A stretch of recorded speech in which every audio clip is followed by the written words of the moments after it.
justru masalah dalam dunia ini itu lambang kehidupan.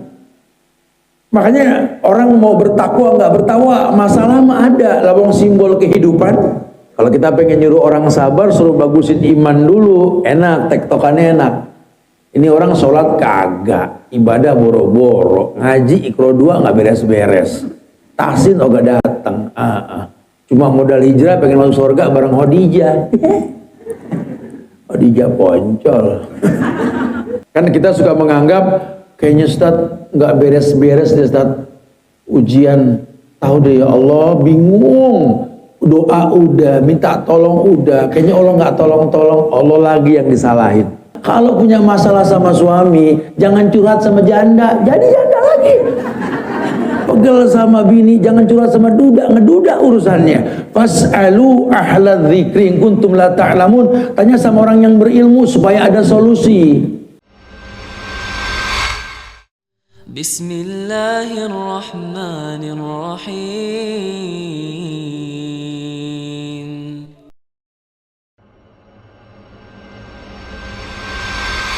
Ada tingkatan orang-orang yang bersabar.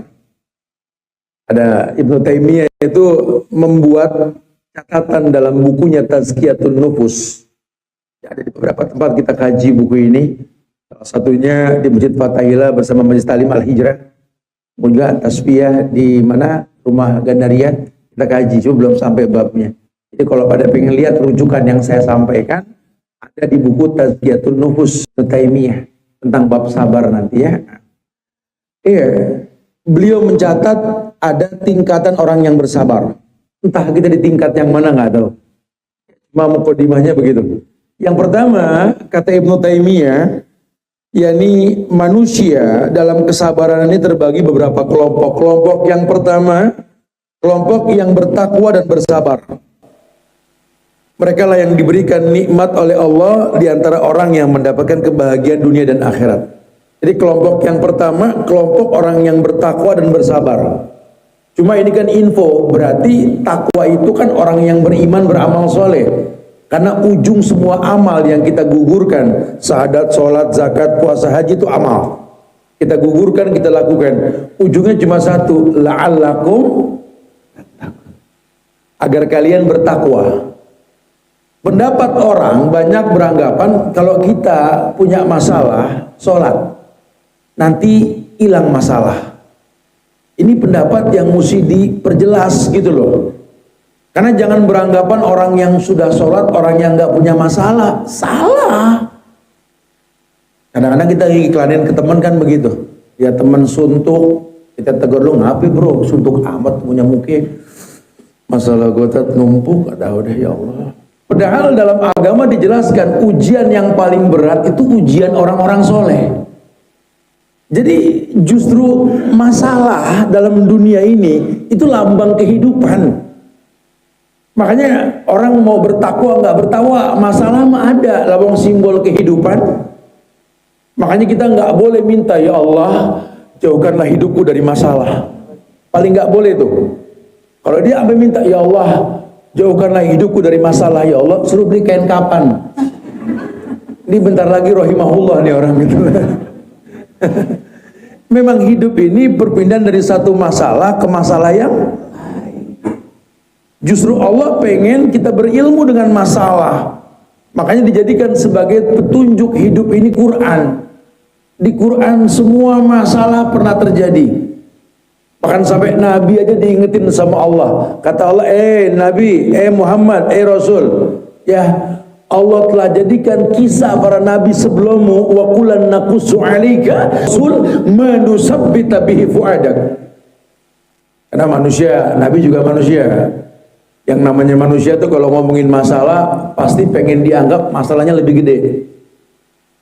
Nggak ada masalah manusia kalau ngomong tuh dia lebih kecil, nggak ada. Temennya cerita, masalah gue nih, ya Allah, di pasangan hidup gue laki gue lebih gile. Gitu. Dia ngomongin bini gue ujian buat gue, ya Allah, bini gue lebih, gitu loh. Jadi orang nggak ada ngecil-ngecilin masalah, semua gede-gedean masalah.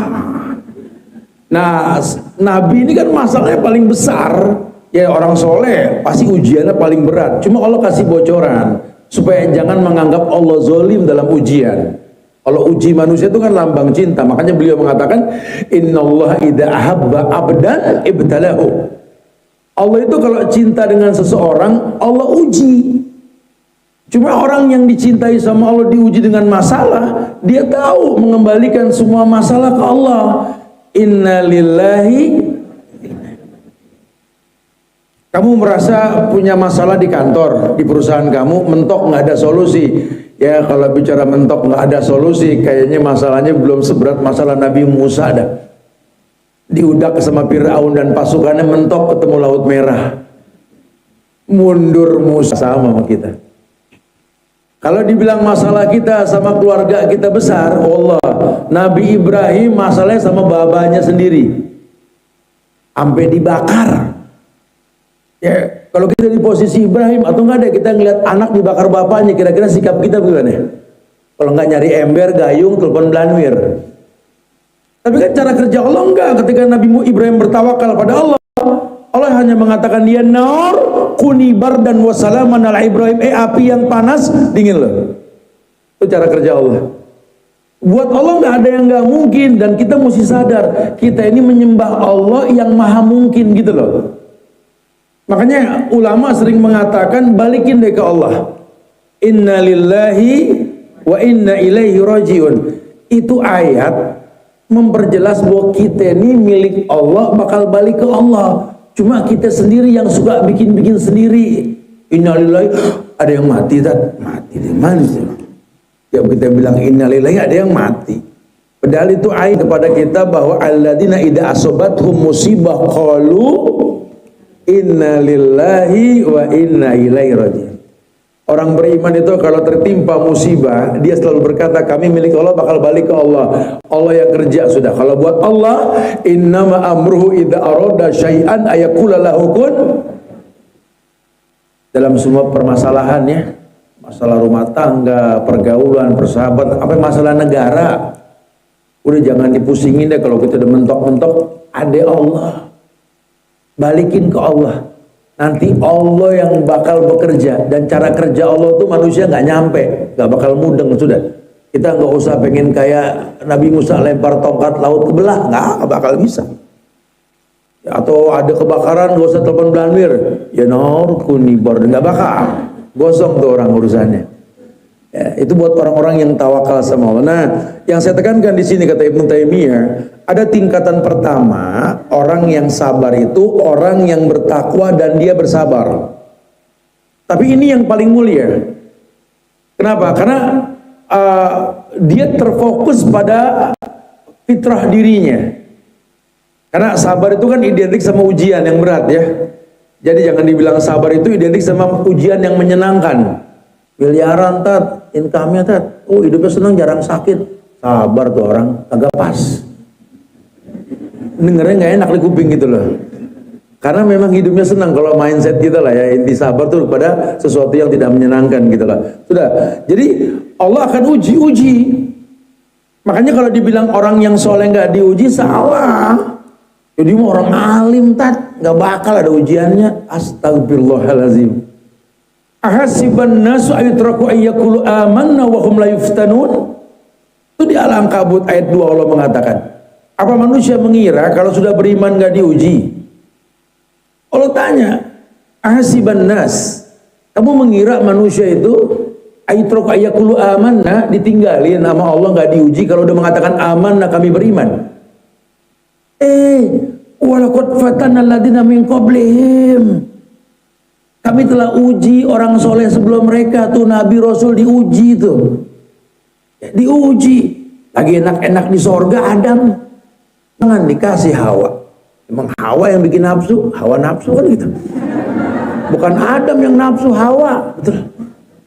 Jadi penyebab itulah keluar dari sorga. Tuh. Kan kalau enggak kita masih di sorga, nggak kajian di sini. Ya. Cuma memang cerita udah nggak begitu. Allah jadikan dunia sebagai medan ujian.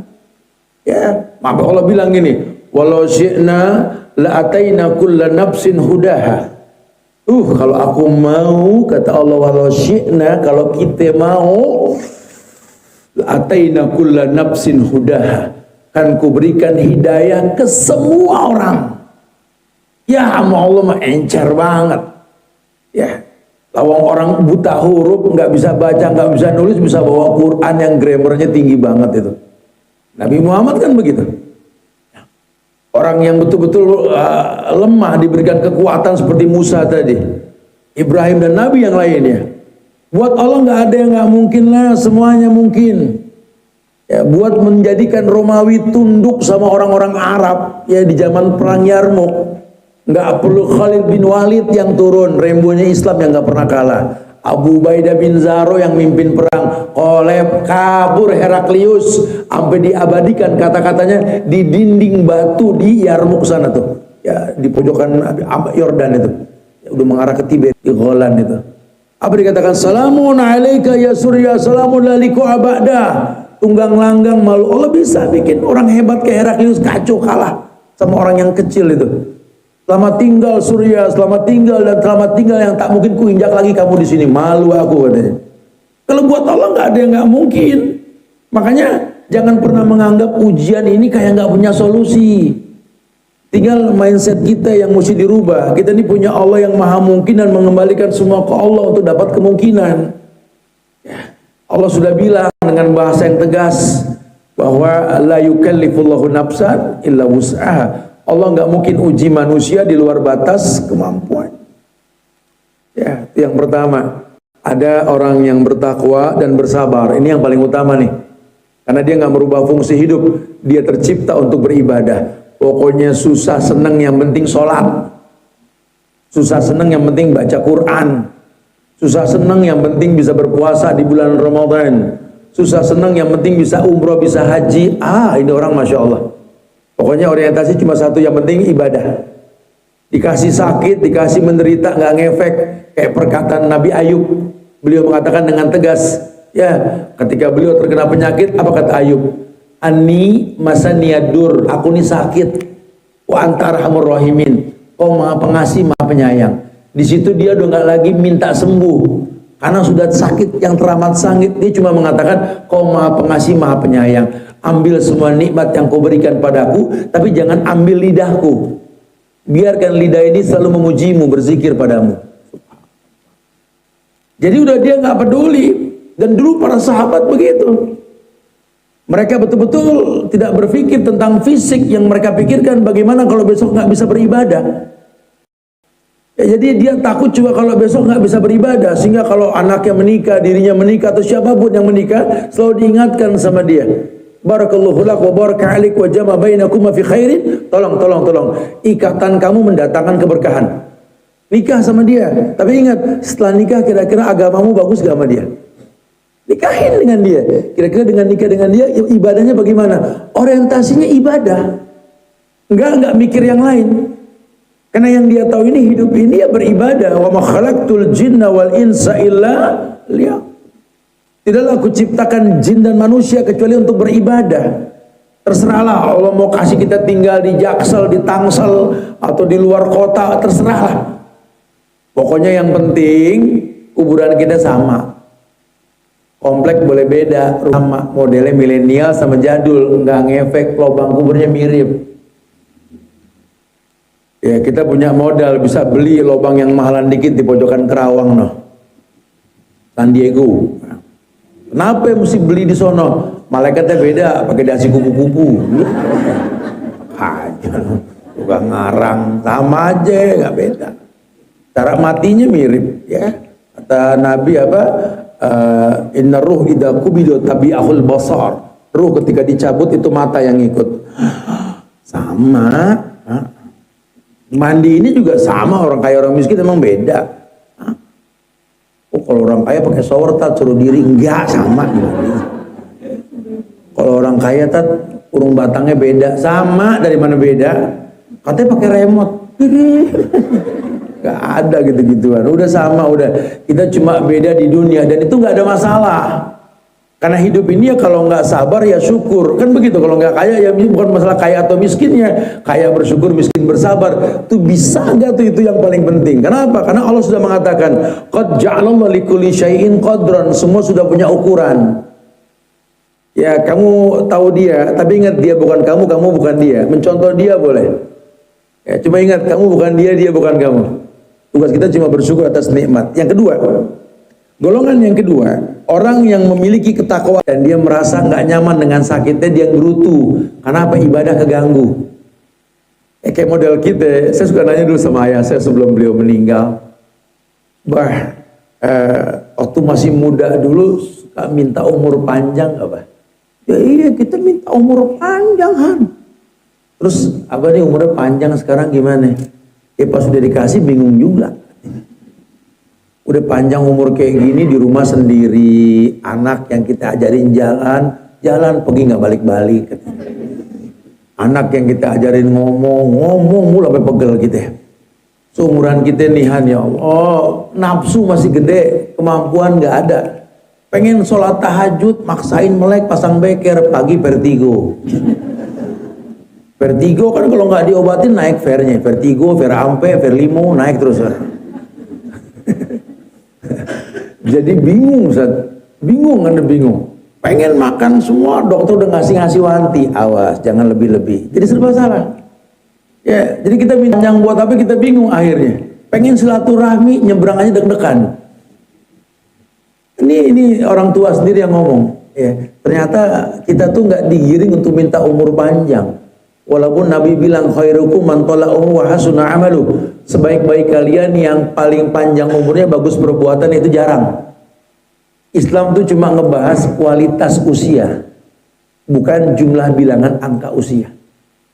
Ya, Islam cuma ngasih bocoran, usia tua itu bukan lambang kematian, cuma lambang kelemahan. Ya, puncaknya umur kan 40, Al-Ahqaf ayat 15. Falamma balagha asudda wa balagha arba'ina sanatan. Itu puncak udah paling tinggi. 41, 42 ke bawah tuh mundur, 39, 38. Saya sering sampaikan dengan bahasa yang gampang supaya paham.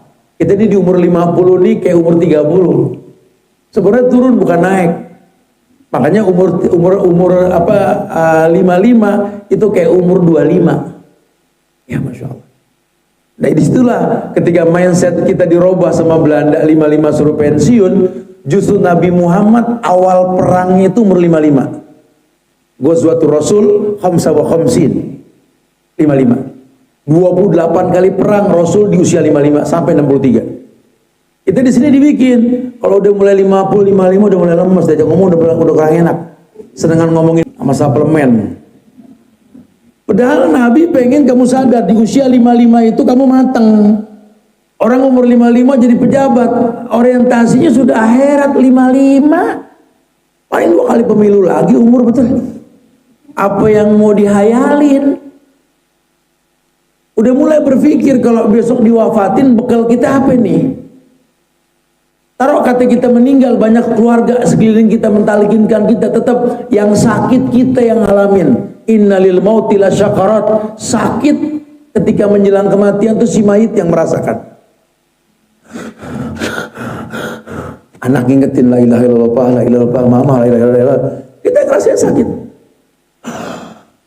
Dicabut ruh dari mulai ujung jempol ketarik sampai ke betis, dingin kaki kita sampai ke lutut, sampai ke tengah paha, ke perut kaku, datang dada, sampai ke kerongkongan, namanya yughorgir, udah nggak bisa taubat.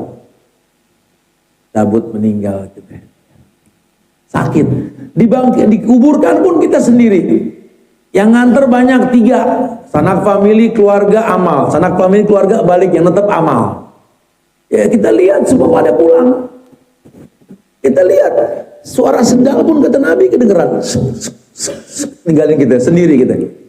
Dibangkitin sendiri. Jawab pertanyaan kubur sendiri kita. Makanya Nabi bilang ketika mayit dalam kondisi dimakamkan, lubang belum rata, tertutup oleh tanah, beliau mengatakan, istaghfiru li ahikum was'alullah lahu at-tasbit fa innahu al-ana yus'al. Tolong yang hadir, kata Nabi, minta ampun. Mintakan ampun buat si mayit ini. Mintakan kemantapan hati, dia sedang ditanya. dan nggak bisa ditolong oleh keluarganya untuk jawab pertanyaan itu. Nanti dibangkitin di akhirat pun sendiri. Yauma yaqumur ruh wal malaikatu saffa la yatakallamuna illa man adina lahu rahman wa qala shawaba. Dikasih kitabnya pun sendiri, tanggung jawab sendiri, ditimbang sendiri, jalan di padang mahsyar sendiri. Ada yang ngesot pakai muka, apa mayamsi mukiban ala wajhi, ahda mayamsi sabian ala sirati mustaqim. Ayat bilang apa sama orang yang jalan ngesot pakai muka dengan pakai kakinya, jelas beda. Ada yang dibangkitin buta matanya, wa nasur yaumal qiyamati a'ma, padahal di dunia dia bisa melek. Ada yang dibangkitkan palanya pala binatang, ada yang dibangkitkan terendam keringat semata kaki, selutut, setengah pinggang, kerendam keringatnya sendiri, macam-macam sendiri. Ketika kita melewati Shiratal Mustaqim sendiri, kita cuma ketemu keluarga, kalau nggak di surga di neraka. Ayo dong, modal kita apa? Ketemu Allah. Yanfa'u malun wala banun illa man atalla biqalbin salim. Ada masa di mana hari nggak bermanfaat, anak-anakmu, hartamu nggak bermanfaat sudah. Kecuali orang yang datang kau dengan hati yang salim, hati yang bersih. Ayo taklukkan dunia, bersihkan hati, begitu bahasanya. Iya, orang yang memiliki ketakwaan tapi dia nggak sabar. Karena ujian paling berat itu kan sakit. Kalau berilmu ndak harusnya. Ya, karena Allah kasih sakit, jangan kata yang berat, yang ringan pun mbak duri kita injak hilang sebuah dosa. Ya, cuma banyak orang yang menggerutu dengan sakitnya. Dulu ada orang tua lagi gemeter demam.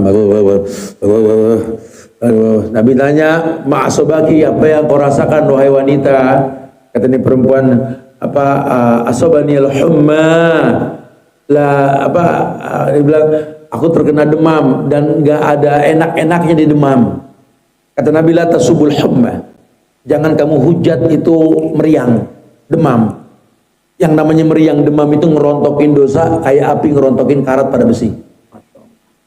Ternyata sakit pun lambang cinta. Disitulah nanti kita paham kenapa Ayub yang terkena penyakit paling berat di muka bumi ini nggak minta sehat. Dia nggak ngatur Tuhan. Dia tahu ada hikmah di balik ujian. Dia hanya mengatakan, Tuhan, aku sakit, Kau Maha Pengasih. Dia tahu Allah nggak mungkin zalim dengan sakit yang paling berat yang dia derita ini. Ya. Seperti nggak ada suuzonnya para nabi dan rasul. Muhammad, kau tiru mereka. Wa kullan naqussu 'alaika min amba'i rasul man nusabbita bihi fu'adak. Sengaja kutulis dalam Quran kata-kataku, kata Allah, supaya kamu tahu orang-orang dulu juga pernah diuji dengan ujian yang berat. Sabar ya Muhammad. Turun bab sabar itu. Ayat tentang sabar. Apa ayat tentang sabar? Ya ayyuhalladzina amanu isbiru. Orang yang beriman sabarlah. Sabar itu identik sama iman. Jadi nggak bisa orang disuruh sabar kalau imannya berantakan. Ya, kalau kita pengen nyuruh orang sabar, suruh bagusin iman dulu, enak, tektokannya enak. Ini orang sholat kagak, ibadah boro-boro, ngaji ikro 2 nggak beres-beres, tahsin oga datang. Cuma modal hijrah pengen masuk surga bareng Khadijah. Khadijah poncol. Aneh nih, nggak bisa begitu. Cuma kalau pengen, siapa juga pengen, nggak bisa hidup modal kepengen. Hidup kan pakai cara, ya ada cara. Nah cara inilah di setiap umat diutus Rasul untuk mengajarkan cara beribadah gitu loh. Sebenarnya orang baik, cuma karena ada gangguan dalam kebaikan yang kita lakukan. Ya kayak kita sholat diri. Satu waktu kita sakit, maksain diri nggak bisa sholat duduk kayak kesiksa. Ya Allah segininya ya, sampai sholat aja susah ya Allah, gitu tuh. Itu keluh kesah tuh. Orang bertakwa cuma nggak sabar. Yang ketiga, orang yang memiliki kesabaran tanpa disertai ketakwaan. Ini kita lihat non muslim banyak nih. Ya emang non muslim bukan orang Islam tentu nggak kenal sholat, tapi ya istiqomah dalam ujian. Ini orang bukan Islam tak, ujiannya bertubi-tubi tak. Dia sih kalau nyolong layak banget tak, gitu loh. Cuma dia nggak kerjain tuh karena dia tahu nggak pengen ngasih makan yang haram ke anak-anak dia. Tapi non muslim tak. Ini ada. Kata Ibnu Taimiyah kita akuin ada. Banyak orang-orang pinter ya dari luar negeri sana yang tadinya dia nggak kenal Islam, Pas dia sampai dakwah, karena sekarang banyak para pendakwah dengan bahasa Inggris, bahasa-bahasa asing, ini bertubi-tubi mereka datang ke Islam ini. Karena mereka tahu ini Islam ini ilmiah. Yang menjanjikan kebaikan itu bukan manusia, tapi Allah dalam Quran. Sehingga mereka tertarik mendalami syariat. Wow, Masya Allah, betul-betul. Oh, ilmuwan yang masuk Islam banyak banget itu. Gara-gara ayat was-sama'i wat-tariq. Ada yang namanya bintang at-tariq, bintang yang selalu berbunyi. Ya, ilmuwan dari Jepang masuk Islam cuma karena itu. Ada lagi yang menemukan ilmiahnya Islam untuk memerintahkan kita suruh makan, kita suruh wudhu kalau makan daging onta. Ya, ternyata mereka menemukan setiap orang yang makan daging onta dengan serat kasar tersebut pasti buang angin, sadar nggak sadar. Banyak sekali. Iya, karena Islam ini ilmiah. Ada orang yang memiliki sabar tapi nggak disertai takwa. Ya, dia pelaku dosa yang sabar atas apa yang menimpa disebabkan hawa nafsu mereka. Ya, ada orang jual narkoba belum laku, temennya nanya, belum laku bro, ya gue sabar aja. Entah juga ada yang datang kemari itu, ada bahasa-bahasa gitu. Ya, lihat timing korupsi berjamaah gitu ya. Kita mau mulai kapan nih korupsi? Sabar, tunggu orang meleng dulu gitu lah. Ya ada orang pakai bahasa begitu, ada. Ya kita nggak benarkan, itu salah. Cuma nggak tahu mereka mengatasnamakan sabar untuk sesuatu yang belum mereka miliki, dan itu kemaksiatan. Ya, nggak dibetulkan sama Islam nggak, tapi kita akuin itu ada. Sabar bukan pada tempatnya. Gitu. Yang keempat, ya ini kelompok yang paling jelek. Mereka sudah nggak bertakwa, mereka sudah nggak sabar. Belajar agama. Yang laki mulai ngerti syariat, ya tidak isbal, pakai jenggot, perempuan pakai kerudung. Jangan dibilang ini tradisi Arab. Memang Nabi diutusnya di Arab, Quran turun di Arab dan bahasa Arab.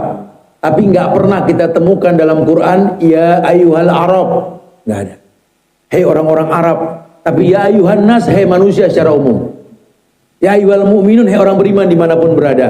Supaya kamu tahu ini Quran turun melalui orang Arab dengan bahasa Arab, bukan Arabisasi. Hati-hati, karakter orang kita ini suka meniru tanpa ilmu. Ya, jadi dia tahu nih orang Arab pada pinter apa Quran dan Sunnah. Bukan belajar cara mereka pinter tuh gimana cara belajarnya, penampilan yang ditiru. Orang kita kan gitu. Oh, di orang-orang barat itu Ustaz, cara berpikirnya Ustaz gini. Oke lah. Bukan ditiru cara berpikirnya, tapi penampilannya. Dari dulu kan orang kita belum ke Amerika aja udah bule. Jadi gue sih lebih jenggot. Gue apa hubungannya? Ya akhirnya sakal kayak begini nih bisa resikonya merusak Islam yang sebenarnya. Atau banyak orang jadi tren hijab. Jilbab kan bagus, tapi kan dia lupa orang Arab pakai jilbab. Al-Ahzab ayat 59 turun di zaman Rasul. Itu kata Ummu Salamah ketika turun ayat hijab, kami berebut narik hordeng, narik spray nutup badan. Karena yang kami tahu ayat hijab itu nolak pandangan, bukan mancing pandangan. Perempuan dari zaman dulu kalau dia pakai hijab nolak pandangan, bukan mancing pandangan. Sehingga dominasi warna gelap, nggak harus hitam, gelap menolak pandangan. Ulama sebagian mengatakan makruhnya perempuan pakai putih karena memancing pandangan. Bukan nggak boleh, cuma nggak menolak pandangan, gitu kan ya. Tapi kan sekarang tidak. Orang pakai hijab tren. Kalau perlu mereknya di luar, gitu loh. Ya bajunya, ya kerudungnya, ya nikopnya, ya kan. Sehingga terbentuklah komunitas. Padahal nggak ada masalah harusnya.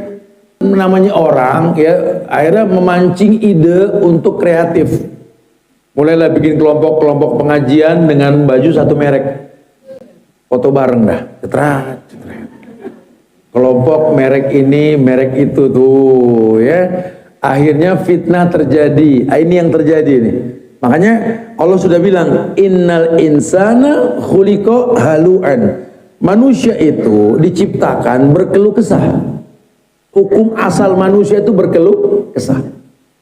Kalau sudah tahu orang ini berkeluh kesah, tugas kita untuk mencegah dia nggak berkeluh kesah. Ya, karena Allah sudah katakan begitu.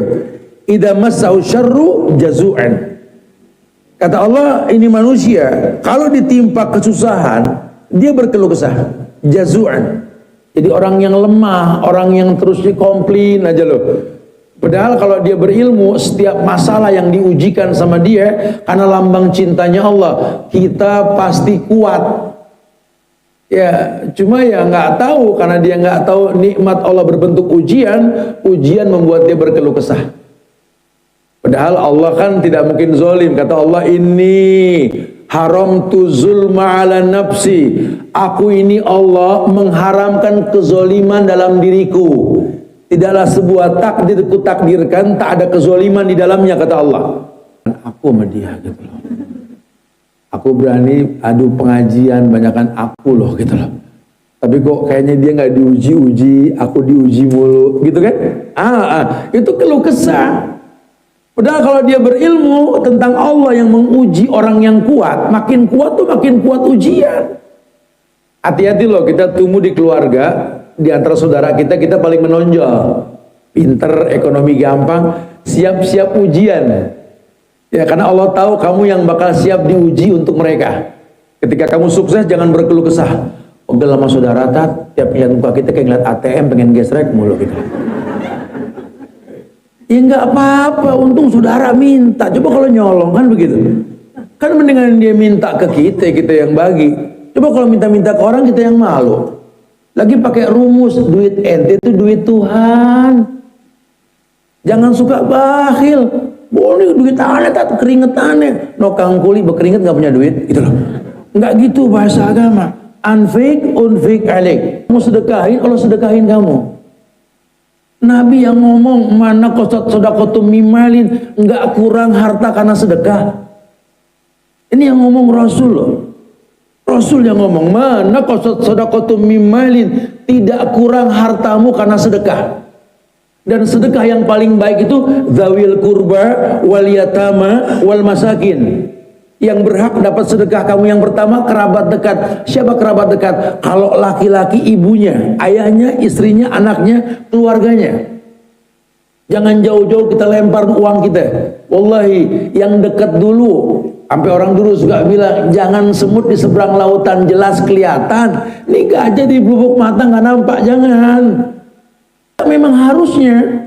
Toh bahasa Quran, nahnu narzukukum wa iyahum. Tapi kasih rezeki sama kamu buat mereka. Lagi kalau kamu sedekah, wallahi as-shadaqatu tudiul bala. Sedekah itu tolak bala. Tolak bala. Ya. Tapi sedekah ya jangan diidentikan dengan harta juga, ya. Karena senyum pun sedekah. Ya jangan terus kita pesimis. Kayaknya saya mah bakal sakit mulut, bokeh. Itu lagi itu juga kali. Orang bokeh kan bisa senyum juga, ya. Idza masau syarru jazu'an. Wa idza masaul khair manu'an. Kali kalau lagi diuji sama kesusahan dia keluh kesah, tapi diuji dengan kebaikan malah dia kikir. Bahasa Allah tuh manu'an. Manu'an itu jadi orang yang mencegah. Kirain zaman susah yang dia berkeluh kesah, sekarang udah nggak susah, jadi baiknya inget temen yang sama-sama susah nih malah ninggin tembok. Ada tulisan lagi guguk galak gitu kan. Malas banget ke rumah tuh orang gitu ya. Kayaknya Allah bikin cuma buat dia doang di dunia. Ya itu yang nggak boleh ya. Makanya di yang keempat ini nih yang paling fatal nih. Nah cuma Allah berikan solusinya begini. Allah itu menggandengkan takwa dengan amal soleh dalam bentuk sabar. Karena di surat Yunus ayat 109, Yunus ayat 109 Allah berfirman, wattabi' ma yuha ilaika wasbir hatta yahkumallah wa huwa khairul hakimin. Allah bilang begini, wattabi' ma yuha ilaika, ikutin aja yang diwahyukan kepada kamu. Jadi kalau memang itu syariat yang Allah turunkan, belajar berhusnuzon. Kamu punya Tuhan yang nggak mungkin zalim.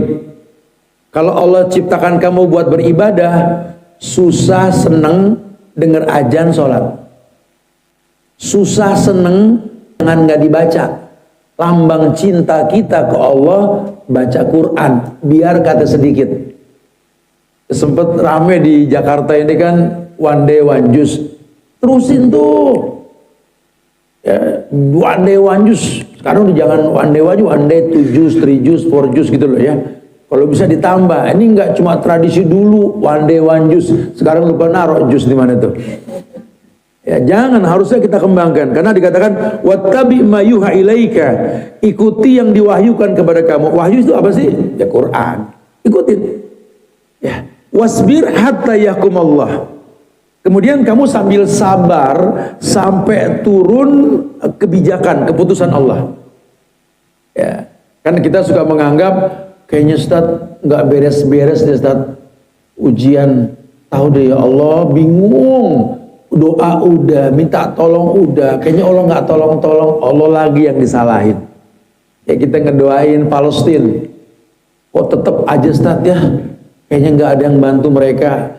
Makanya kalau dapat info jangan cuma dari sosmed, ya datang sendiri lihat gimana kondisi di sana. Kan kami datang kemarin, alhamdulillah teman-teman dari Majelis Ta'lim Nurul Hidayah sudah saya sampaikan melalui saya langsung. Saya datang ke pengungsian di Suriah, kemudian juga di Palestina, alhamdulillah ya, mereka tertolong, terbantukan, walaupun mungkin ya namanya orang ngungsi, seenak-enak yang ngungsi ya, tetap aja harus butuh bantuan. Cuma saya salut sama mereka itu orang-orang yang survive, nggak ngandelin bantuan. Sekarang ladang-ladang mereka itu sudah mulai tumbuh buah-buahan. Jadi batu yang mereka olah jadi ladang buat nanam pohon, Masya Allah. Saya baru ngalamin itu kemarin, bawa sendiri bantuan, nyendokin nasi, makan bareng tuh di pengungsi yang nggak berebut minta bantuan.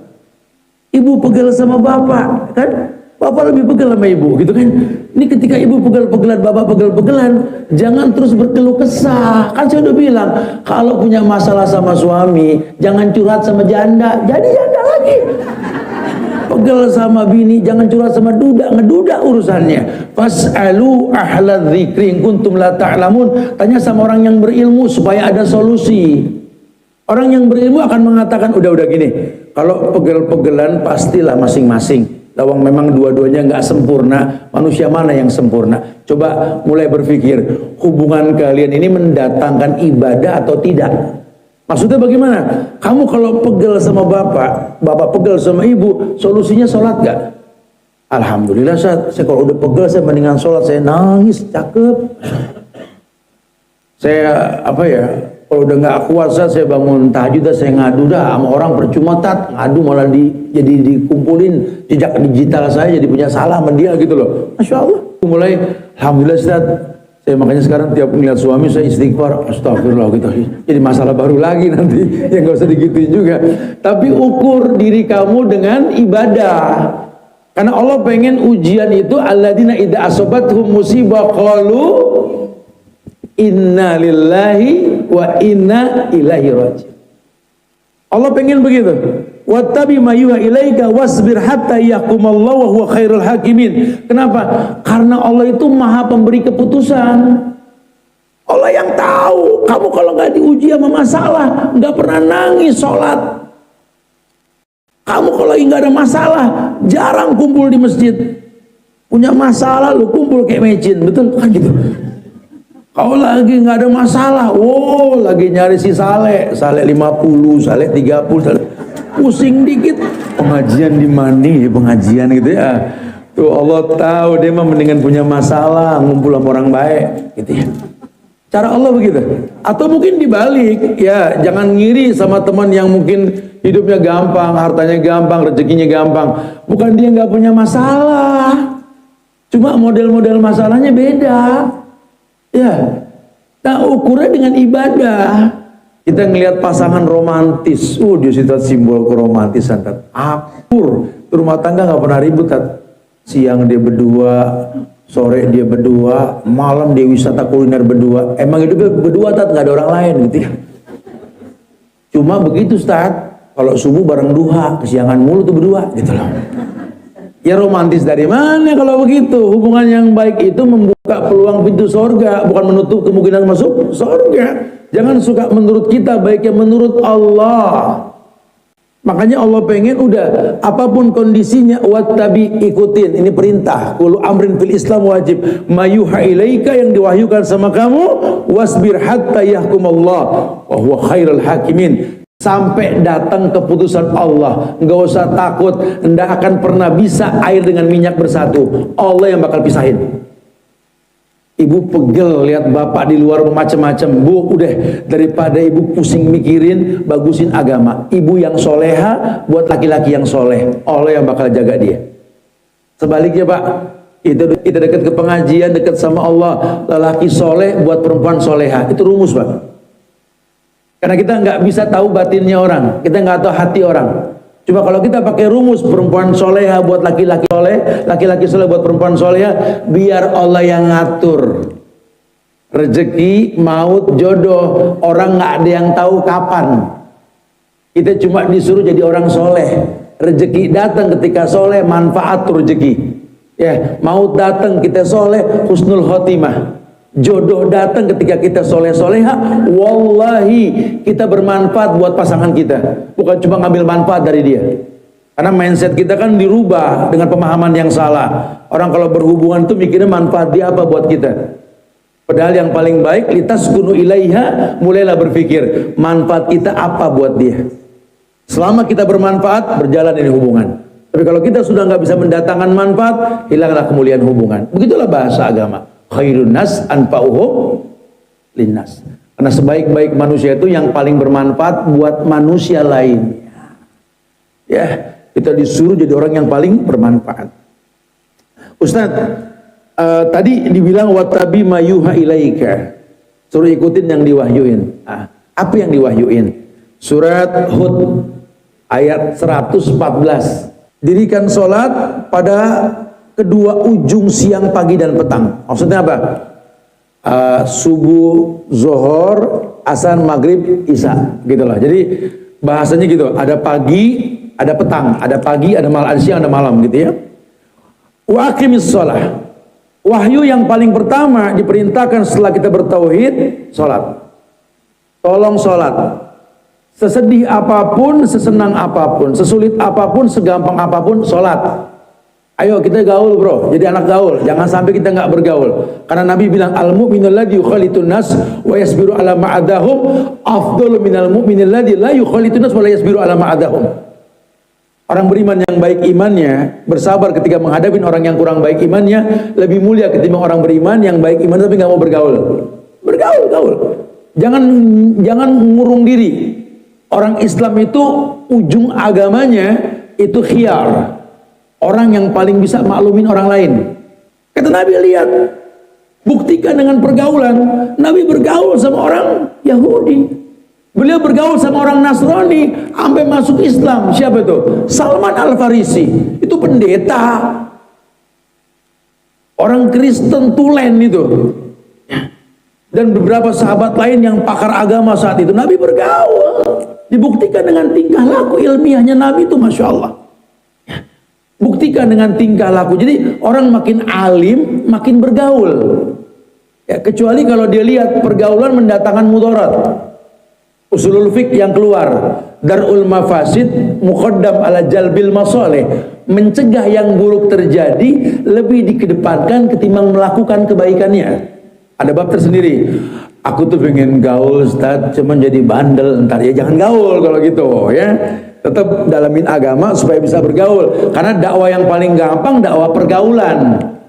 Ya, Nabi mengatakan bahwa walakin sahibukum hadza khalilullah, tetapi sahabat kalian kekasih Allah. Dengan pergaulan dia bisa berdakwakan kemuliaan. Wa aqimis shalah tarafain nahar wa zulafan minal lail. Hukum yang diturunkan itu sholat siang maupun malam, ada subuh, ada zuhur, atau sholatul wusta, ya, ada asar, ada maghrib, ada isya. Ya, lakukan ibadah tersebut. Kemudian innal hasanati yudhibna sayyi'at. Jangan nggak berbuat baik pada setiap hari. Kenapa? Karena innal hasanat, semua kebaikan yang kalian lakukan yudhibna sayyi'at, akan merontokkan dosa. Udah tahu kita belum bisa ninggalin konvensional, ya sedekah deh, silaturahmi. Mudah-mudahan sedekah silaturahmi ngerontokin dosa. Udah tahu kita nggak bisa bergaul dengan tetangga, dianggap jutek dan lain-lain, tapi berbuat baiklah sama mertua, sama orang tua. Mudah-mudahan kebaikan itu menghapus dosa gitu loh. Ya, jangan sampai kita nggak berbuat baik. Kata Nabi, innal hasanat yudhibna sayyi'at. Sampaikan Muhammad, setiap kebaikan yang kalian lakukan akan menghilangkan keburukan yang kalian perbuat. Dzalika dzikra lidzakirin. Ini dzalika itu semua dzikra lidzakirin, merupakan sebuah pengingat buat orang yang mau ingat. Kalau Anda belum bisa maksimal berbuat baik, ya, cari kebaikan yang gampang. Jangan udah nggak bisa berbuat baik, nggak mau berbuat baik, nggak cari inspirasi kebaikan, ya salah. Yang paling gampang sudah. Udah tahu belum bisa ngaji, ya tenang-tenang aja, ngopi mulu, nongkrong mulu, bukan nggak boleh nongkrong, boleh aja. Tapi kan yang paling gampang baca Qul huwallahu ahad 4 ayat, sulusul Quran, sepertiga Quran. Udah nggak bisa ngaji, baca deh Qul huwallahu 3 kali hatam Quran gitu loh. Serius Ustaz? Emang Nabi yang bilang. Tapi mulai sekarang jangan nggak baca Quran lagi. Saya pas dengar Al-Ikhlas Qul huwallahu ahad itu hatam Quran 3 kali, setiap hari nggak ngaji itu doang. Jangan gitu. Itu Qurannya tipis namanya kalau begitu. Jangan ya. Cuma itu kemudahan. Makanya di bahasan terakhir kita di surat Hud ayat 115-nya, tadi kan 114, naik dikit 115. Ada ayat yang mengatakan wasbir fa innallaha la yudhi'u ajral muhsinin. Wasbir, makanya sabar. Fa innallaha, sesungguhnya Allah, la yudhi'u ajral muhsinin. Allah itu enggak pernah menghilangkan balasan orang yang sabar. Paham ya? Jadi istilah ya Allah anugerahkanlah sabar gitu ya. Berarti kita mesti tahu memang kita butuh sabar. Dan yang kuat sabar ya kita, orang lain nggak ada yang kuat. Orang lain yang nggak ada yang tahu masalah kita. Tiap orang punya ukuran masalah yang berbeda. Nah, tugas kita ini mengepus diri kita untuk stabil iman dalam rangka sabar. Karena Allah bersama orang yang sabar. Wallahu a'lam.